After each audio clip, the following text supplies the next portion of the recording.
নমস্কার বন্ধুরা, রিপার হিসেলে সবাইকে স্বাগত। আজকে আমার রেসিপি মালপোয়া।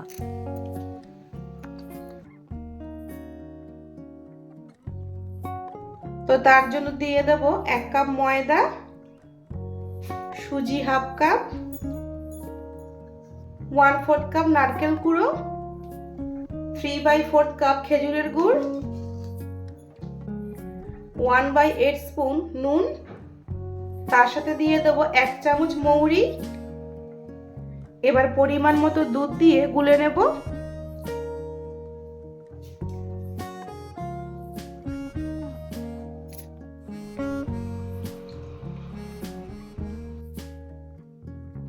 এখানে আমি দুধের ব্যবহার করেছি, আপনারা চাইলে শুধু জল দিয়েও গুলে নিতে পারেন।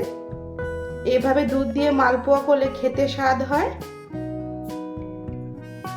এখানে আমি খেজুরের গুড় দিয়েছি, আপনারা চাইলে চিনিও দিতে পারেন।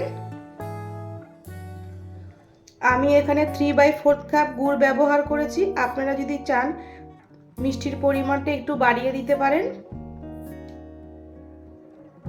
এবার ঢেকে রেখে দেব 30 মিনিটের জন্য। 30 মিনিট হয়ে গেছে, এবার ঢাকনা তুলে দেব।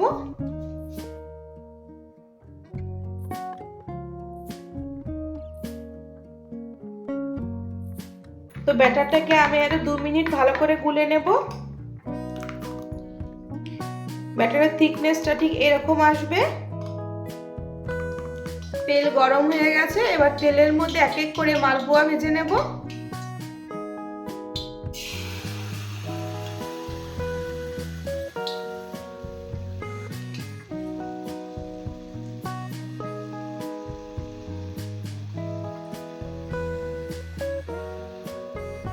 তো দেখুন, তেলের মধ্যে ব্যাটার দেওয়ার সঙ্গে সঙ্গে কত সুন্দর মালপোয়া ফুলে উঠেছে।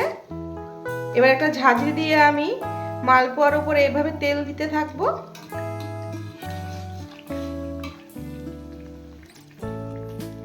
এবার আরেক সাইড ভেজে নেব। মালপোয়ার 2 সাইড ভেজে নিয়েছি, এবার তুলে নেব। রেসিপিটি কেমন লাগলো সেটা কমেন্ট করে জানিও। অবশ্যই পছন্দ হলে লাইক, শেয়ার, সাবস্ক্রাইব করবে। দেখা হচ্ছে পরের ভিডিওতে।